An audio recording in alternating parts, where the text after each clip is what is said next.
Olá, queridos. Hoje, mais um encontro da nossa célula. Não estamos reunidos pessoalmente, mas é um momento especial para cada um de nós, onde estamos nesse período de quarentena e necessitamos da graça e da misericórdia do nosso Deus. Lembremos que as misericórdias do nosso Senhor elas se renovam a cada manhã e que o sustento dele, a presença dele é o que nos satisfaz.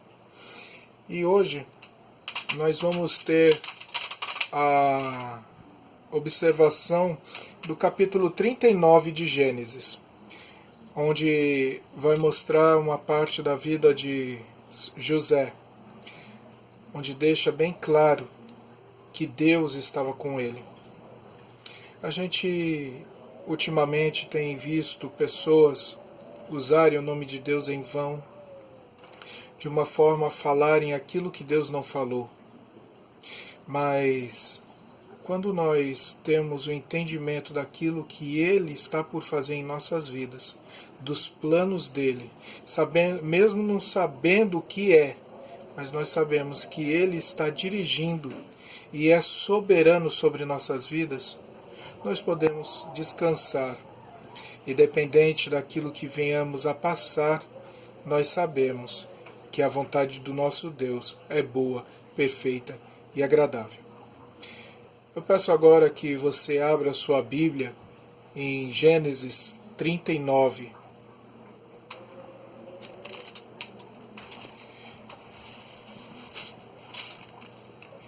Gênesis 39 diz: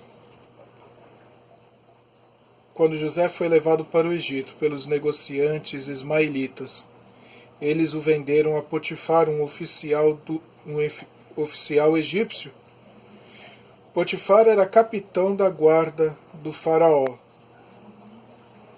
o rei do Egito. José, ele foi um filho preferido de Jacó. José, ele foi o filho da velhice de Jacó, o qual teve, quando nasceu, tinha por volta dos 91 anos.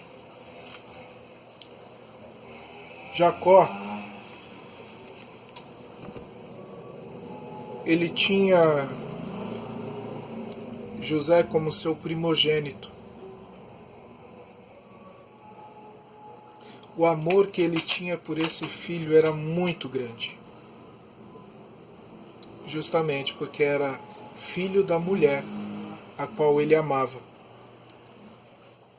Mas em um momento de sua vida, essa preferência se tornou danosa à própria família. Essa preferência fez com que os irmãos odiassem a José. E por mais que José tentasse, mais ódio tinham dele. Justamente porque José, ele tinha sonhos diferentes.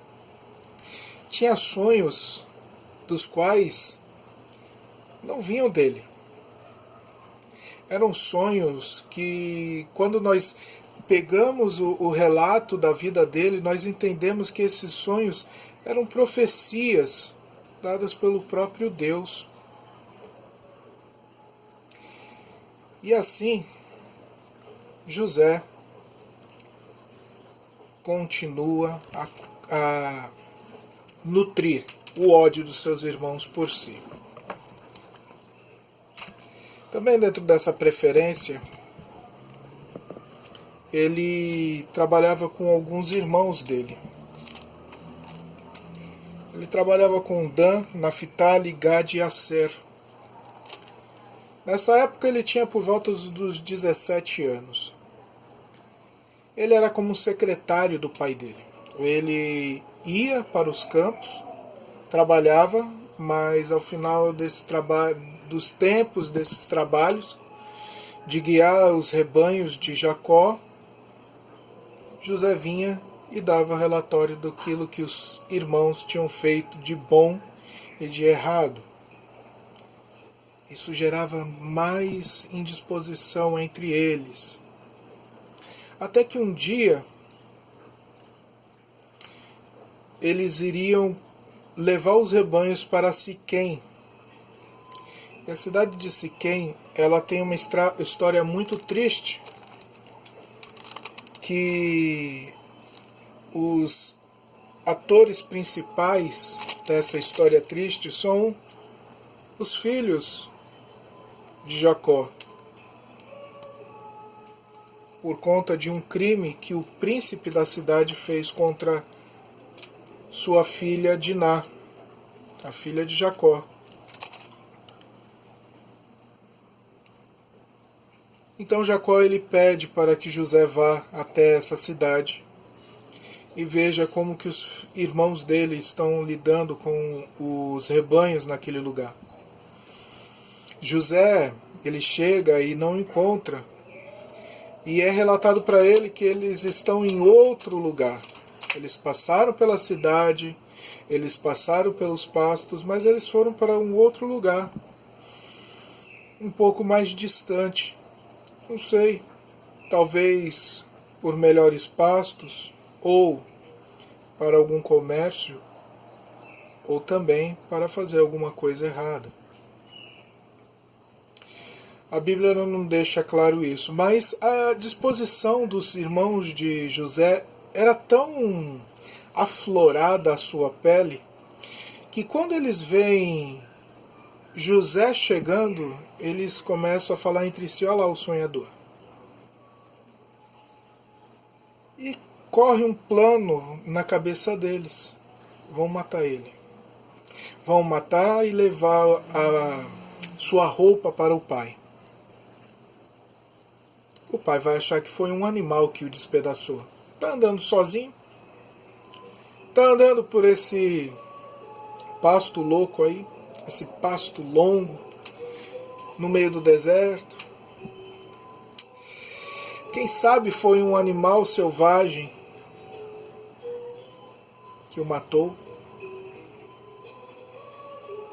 E ali naquela discussão,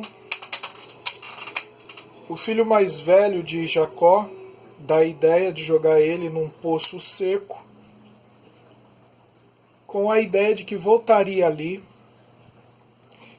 e o resgataria.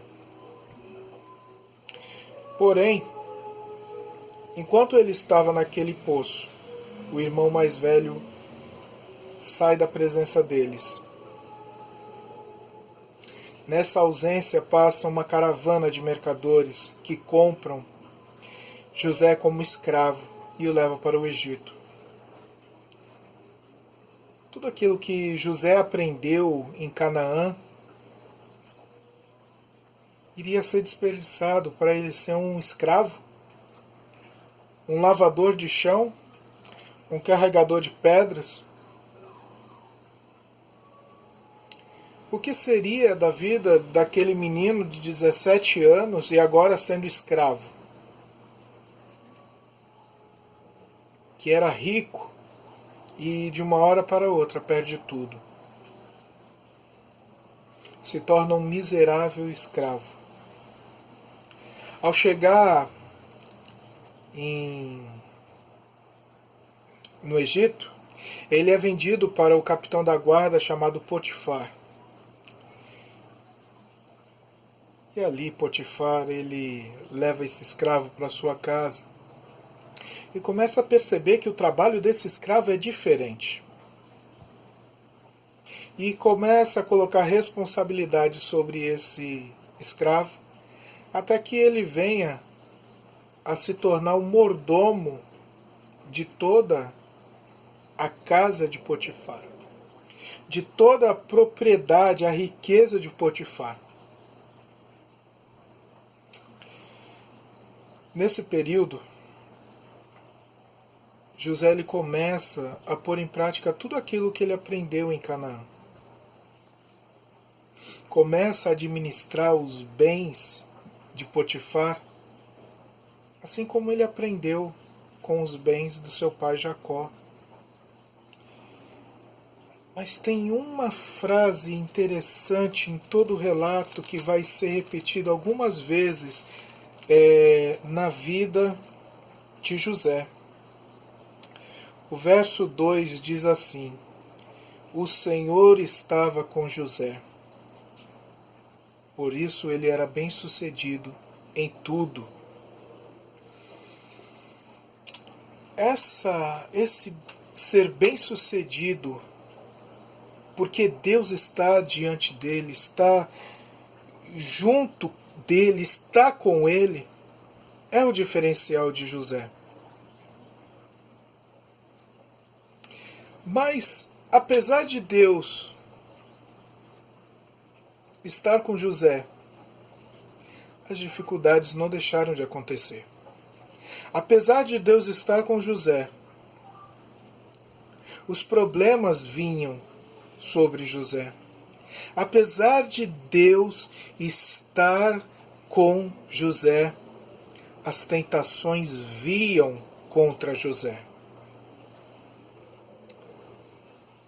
Lá por volta entre seus 17 e seus 26 anos, período em que José trabalhou na casa de Potifar. E interessante é isso. A gente olha para o relato bíblico, parece que alguns dias, algum momento só. Não, foram 9 anos, por mais ou menos essa média.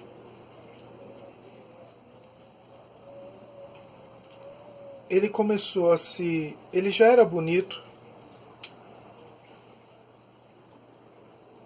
Ele começa a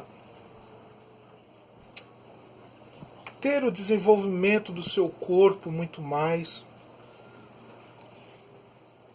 E provavelmente ele ficou mais bonito do que quando ele chegou, ali aos seus 17 anos. E todos os dias, a esposa de Potifar,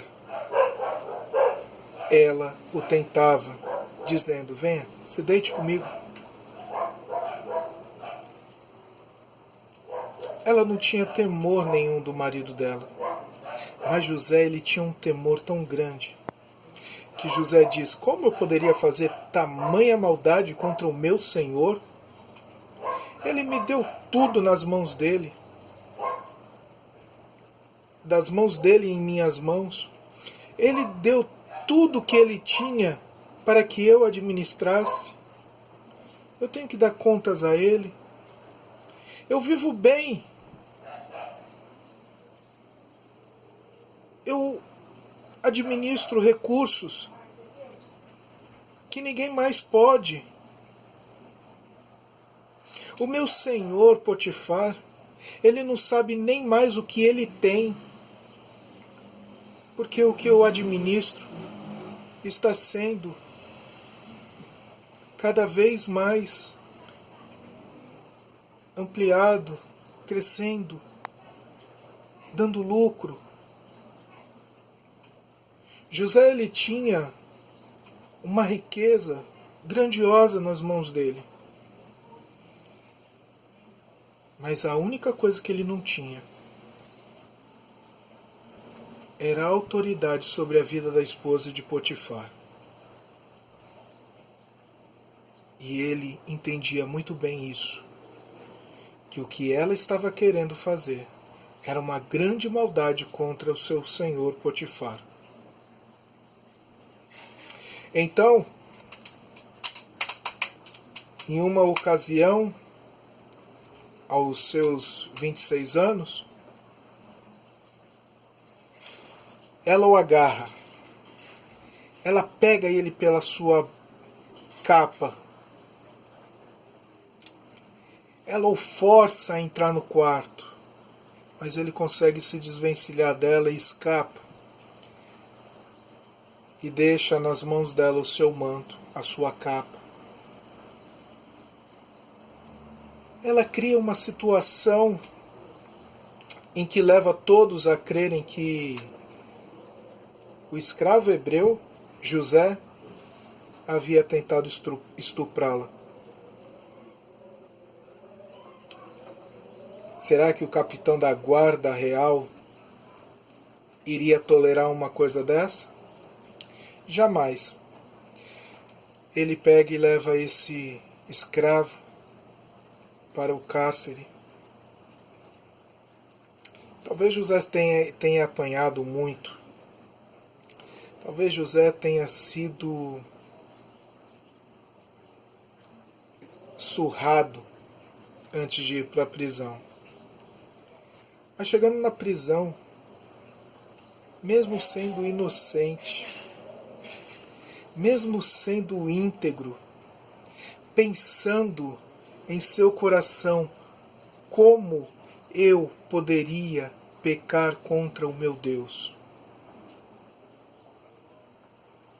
Eu não tenho essa possibilidade. Eu não dou essa abertura na minha vida. Ele manteve sua integridade ali naquela prisão. Pouco tempo depois, o carcereiro começou a perceber que dentro da prisão ele se mantinha com entendimento, com foco. E ele começa a ter uma administração dentro da prisão. E todos os recursos que vão chegando aos prisioneiros e aos guardas ali naquela prisão, ele começa a administrar. E a administração daquela prisão começa a prosperar também. Por quê? O último verso do capítulo 39 diz: o carcereiro não precisava mais se preocupar com coisa alguma, porque José cuidava de tudo. O Senhor estava com ele e lhe dava sucesso em tudo o que fazia. Um prisioneiro se tornar administrador da penitenciária é algo que sai da lógica. Um prisioneiro cuidar de presos, um prisioneiro cuidar da penitenciária. E ele tinha sucesso.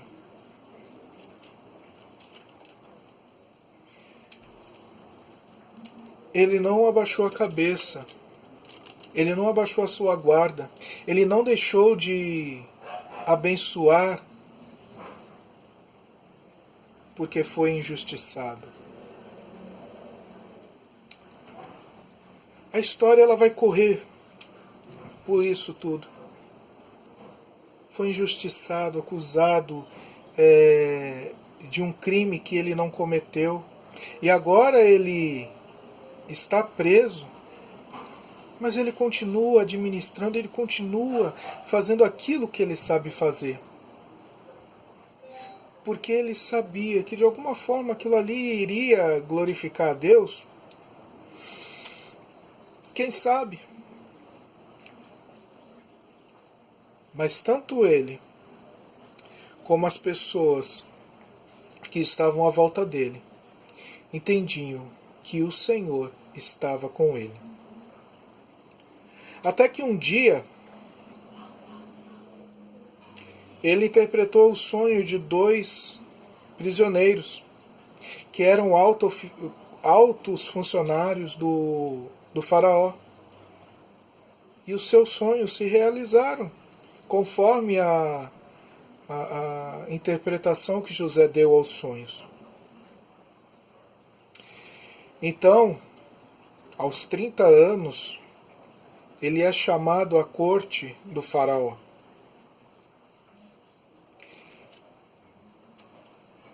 Depois de 4 anos de preso, ele é chamado ali para interpretar o sonho de faraó. Ele interpreta. Ele dá o conselho que precisava ser feito em relação àquela interpretação e aquilo que ia acontecer futuramente. E Faraó, ele olha para os seus altos oficiais, aos mais grandiosos generais, aos ministros, aos grandes sacerdotes do Egito, as famílias ricas que assistiam diante da corte.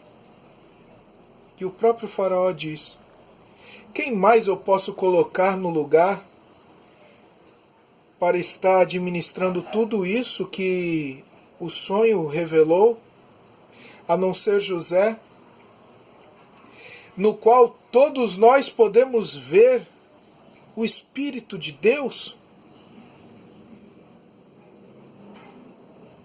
E toda aquela corte, ela se agradou daquilo que o Faraó falou. Toda aquela corte louvou a atitude do Faraó em colocar aquele escravo, aquele presidiário, como o vice-rei do Egito.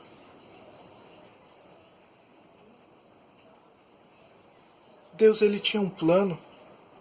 Deus, ele tinha um momento certo de exaltar a José. E a partir desse momento, nós vamos ver os sonhos do menino José, do adolescente José, lá do passado, se realizando agora. Onde os feixes de trigo, seus irmãos, se prostrariam diante dele. Onde o sol e a lua e as estrelas, seu pai e sua mãe e seus irmãos, se prostrariam diante dele. José, ele tinha pleno entendimento do Deus do seu bisavô Abraão, do seu avô Isaque, do Deus do seu pai Jacó. Ele sabia que esse Deus que havia aparecido para o seu antepassado, seu bisavô Abraão, lá em Ur dos Caldeus, estava com ele. Ele cria em tudo daquilo que esse Senhor, esse Deus, esse majestoso Rei de tudo e de todos, estava com ele. Ele tinha esse privilégio de saber que, apesar da sua pequenez, o grandioso Deus tinha sua mão sobre ele. Seus planos eram muito maiores do que os planos daquele pequenino menino que estava ali em Canaã. Eram planos tão grandes que o coloca como vice-rei do maior império da época.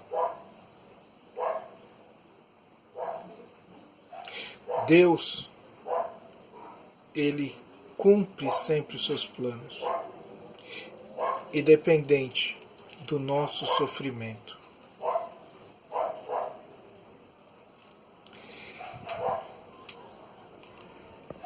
E aí eu venho a dizer, as coisas elas não têm de ser. Às vezes, aquilo que a gente acha que é lógico, não vai acontecer. José, ele era rico. Lá em Canaã. José, ele passa 13 anos como um escravo miserável, sem ter direito a nada, sem ter riquezas nenhuma, mas em tudo ele foi sustentado. Quando o administrador das riquezas de Potifar, José, ele usufruía desses bens com responsabilidade. Quando foi para a prisão, ele usufruiu da benevolência do carcereiro em sua administração bem-sucedida da penitenciária. E agora, o faraó o coloca como vice-rei, como alto conselheiro dele. Ele tinha autoridade de faraó. Se ele falasse para que o povo fosse para um lado, o povo iria para aquele lado. Se o povo fosse para outro lado, ele tinha essa autoridade. Quando ele passava, os guardas gritavam a todas as pessoas nas ruas: ajoelhem-se. José está passando. Isso é maravilhoso. É maravilhoso. Onde um imperador coloca um escravo como seu imediato. Será que a lógica, se ele continuasse em Canaã, o que poderia acontecer com a vida de José? Iria ser um menino rico, odiado por seus irmãos, mimado. Será que ele teria arrogância no seu coração? Não sei, é uma pergunta. Será que ele seria aquele playboyzinho que viveria na barra do manto do pai? Não sei, é uma pergunta. Será que ele se perderia em Canaã, apesar do Deus do seu bisavô Abraão, do seu avô Isaac, do seu pai Jacó? Não sei, é uma pergunta. Mas eu sei uma coisa. Ele veio a provar quem era o Deus do seu bisavô Abraão, do seu avô Isaac, do seu pai Jacó, a partir do momento em que ele foi jogado naquela cisterna. Eu entendo que naquele momento de dificuldade não era para ter acontecido, de forma nenhuma. Não era para Rubem ter saído daquele local onde estava a cisterna. Mas ele saiu. Não era para ter acontecido aquilo. Não era para ele ter sido vendido como escravo. Não era para ter acontecido aquilo.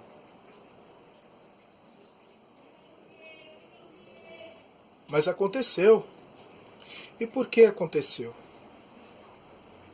Devemos lembrar que todas essas coisas aconteceram com José por causa dos pecados dos seus irmãos. Eles pecaram contra José. Mas Deus usou essas circunstâncias para ser glorificado. Em 2019, um avião caiu na África 6 minutos após a sua decolagem. No aeroporto, um homem, ele perdeu esse voo por causa de 2 minutos de atraso. Ele ficou muito furioso. Ele ficou passado com aquilo. Ele ficou indignado. Imagina, perdeu o voo que ele precisava muito.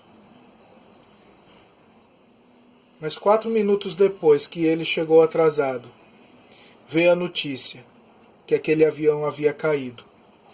E morreram 157 pessoas. 157 histórias fora dos tripulantes do avião. 157 histórias deixaram de ser contadas, foram interrompidas, foram ceifadas.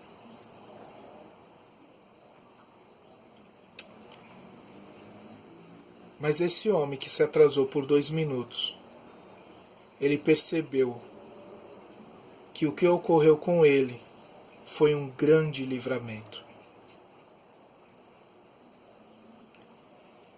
Deus, ele usa as situações das nossas vidas. O que poderia ter acontecido para ele se atrasar? Trânsito? Um pneu furado? Uma calça que ele vestiu e na hora de colocar o sapato ela rasgou e ele teve que trocar essa calça? O que houve? Não era para ter acontecido, mas aconteceu. E Deus, ele usou isso para livramento da vida dessa única pessoa que se atrasou no voo.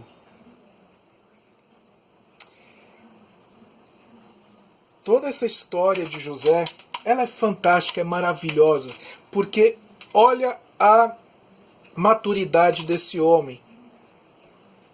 Olha a maturidade.